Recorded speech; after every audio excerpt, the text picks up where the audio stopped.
days to Christmas 1992, Christy Mirack, an elementary school teacher who was just 25 years old, was about leaving her apartment with so many gifts that she had prepared for her students as she was a teacher at Lancaster Elementary School, but she would never make it to school. What's up guys, welcome back to the channel. It's your girl G and we are back with another video. On the channel we like to do some true crime, and if you like true crime and you like to have a little bit of fun, so all of the stories and the sadness from the crime doesn't overwhelm you, this is the place. So I want to create a space where people can actually enjoy true crime but not get too mentally drained, because these stories can be really heartbreaking to go through, to cover. So I want to make sure our mental health is okay, so you can enjoy true crime and still have a little bit of fun.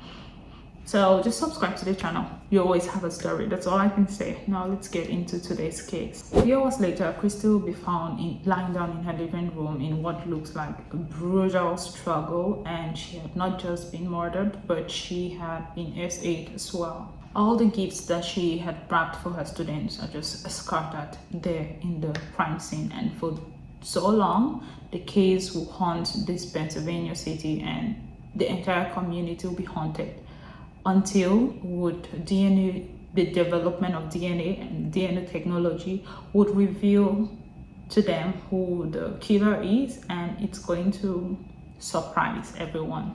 So Christy was described as a high-spirited, devoted teacher, and her life centered only around her family, her students, and her tight-knit group of friends that she had from college. And actually they had been out having fun just 48 hours before she was found dead the next day. After college, some of the girls, including Christy, had decided to settle at an apartment complex just outside of downtown Lancaster, and Christy was one of them, and she had found her job as a teacher, which was her dream job. And the principal says that so many people want to be teachers, but Christy wanted to be a great teacher, and she was very fun and creative and would motivate her students. And for her, when we get up on Mondays and we don't want to go to work, for her this was not work, so she was always excited, and the kids could feel that energy from her and they loved studying with her as well.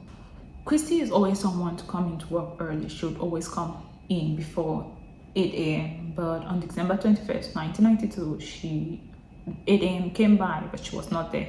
At about 8:30, the students started to come, and Goodman, who is the principal, was beginning to get worried. So he calls her apartment, calls and calls and calls, and he doesn't hear any response. He calls her family and no one has spoken to her, so he decides to drive to her apartment complex. And in his mind it's like she's definitely having car trouble. He's hoping that as he's driving, he's like looking and hoping that he will meet her by the road struggling to fix her car or something, because that's like the logical explanation as to why someone might be late.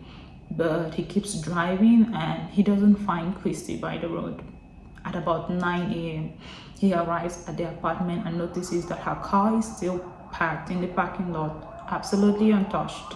As Goodman approaches her apartment, he notices that the door is like it's not properly closed, it's just left halfway open, and then he pushes it in and finds her body, her unalived body, just lying down there.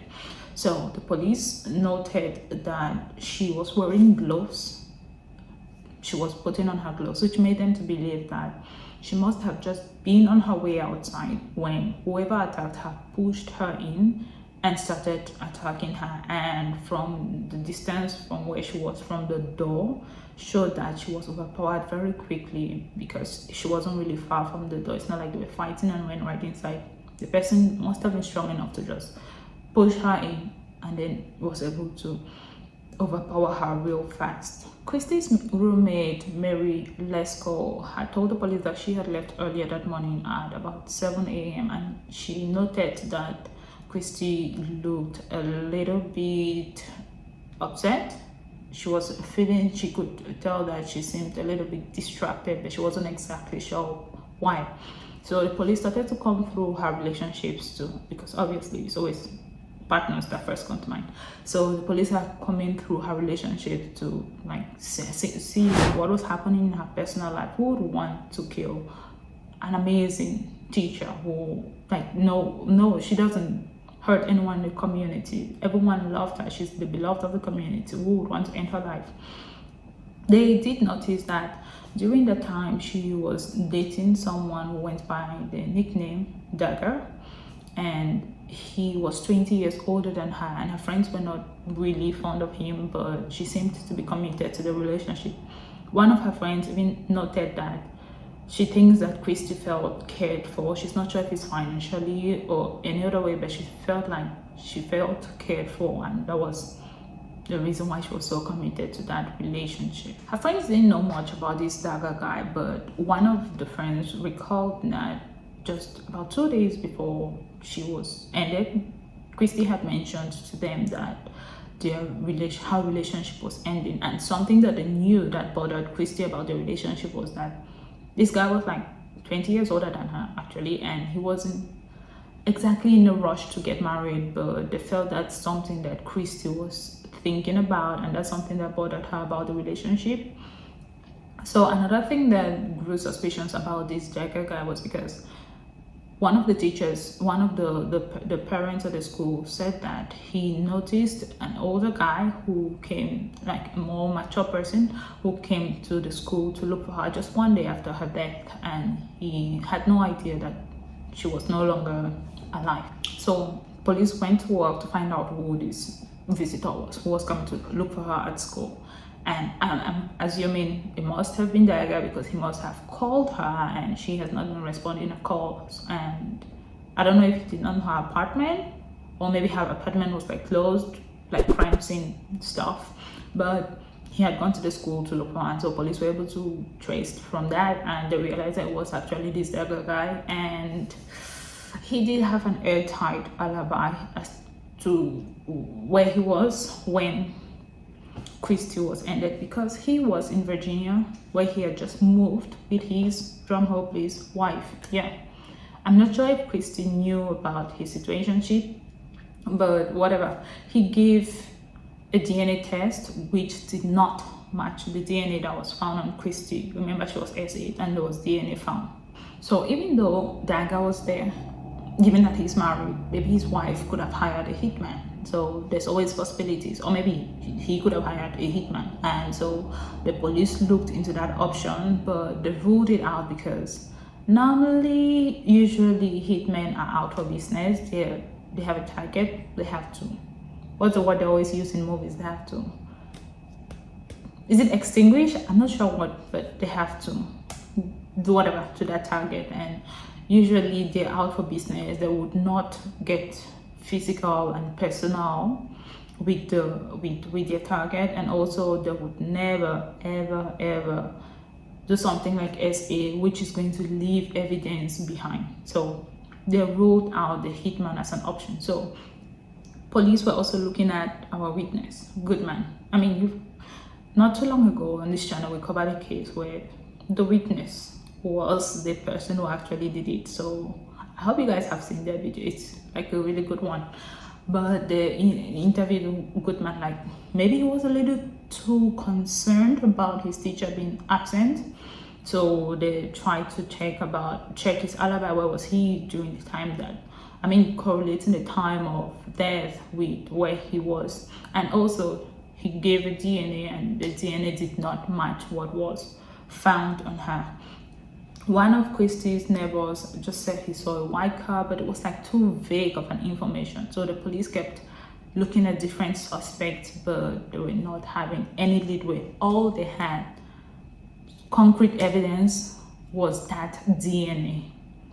But at the time, there was no DNA technology. So gradually the case just went cold. So for decades and decades, nothing was moving with this case until there was some genetic progression, and investigators decided to try to find out the genetic phenotype of the killer. And in 2016, investigators used parable nanolabs to be able to try to find out what this guy might have looked like, and they found out that the DNA was from someone who is of Latino and European descent. So with that information, they tried to like produce a sketch of what he could probably look like. Even though they had the sketch could not produce any viable leads, and so they waited for a few years to go back, and genealogy advancement came about, and there is now this whole public database of DNA. So they decided to run it through that sketch to probably help them find relatives of the killer, and it was linked to some DJ who was called DJ Raymond Roy.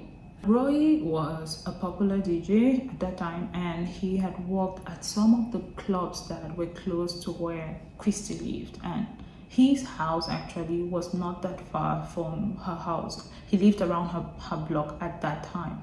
Now, his sister or his half-sister had uploaded her DNA to this public database, and that's where the DNA pinned to her, and it led police to focus on him. His stage name was DJ Freeze. So with this new information, police focus on him, but they still need to prove that it is DNA on that. So undercover cops are following him, and they were able to get used chewing gum and water bottle in May of 2018 that he had used and thrown away while he was DJing at a song party. And this is when they were able to link the DNA. It showed that it matched the DNA that they had found on Christy's body that day.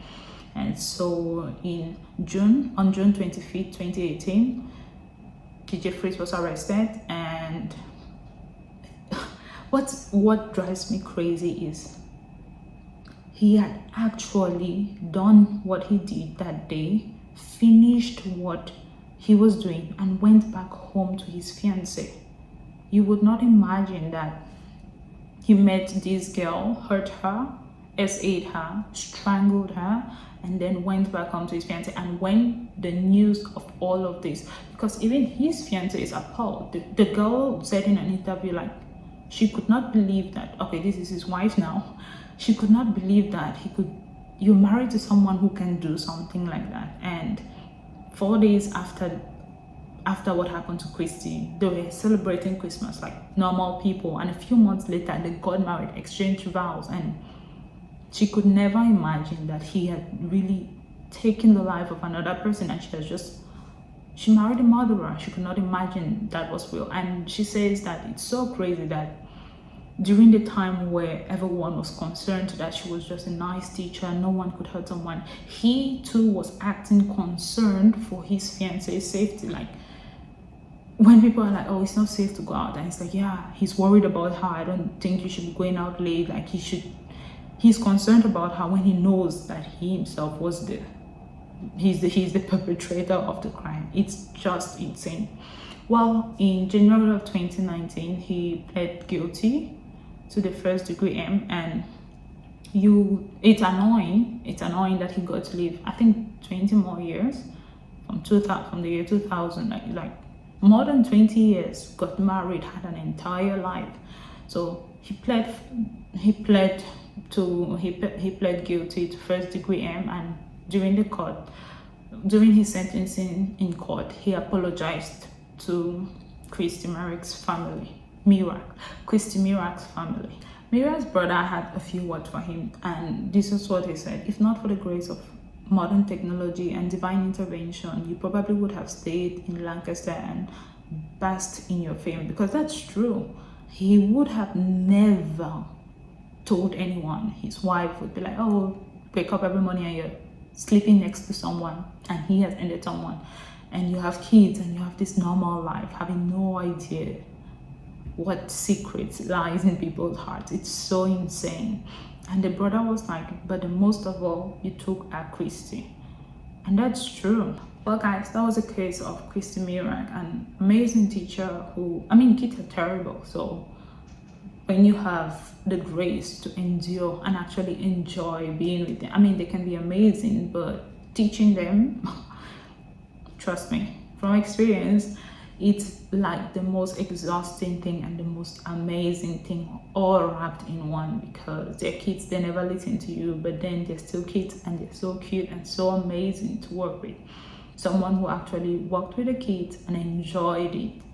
So she just got her life taken from her because someone felt like he needed to satisfy himself. And the worst part was he was able to get away with it for more than 2 decades and have an entire life. It always gets to me when the killers get to live a life that they took away from another person. That's what pisses me off. Like, they should be in jail regretting their actions, and not even breathing oxygen is already too much, a lot more than their victims can say for themselves. So at least they should be in jail. And if not for modern technology, it's very obvious that this man would have gotten away with it, and he would have continued pretending to be the good person that he is, that he wanted people to believe that he was.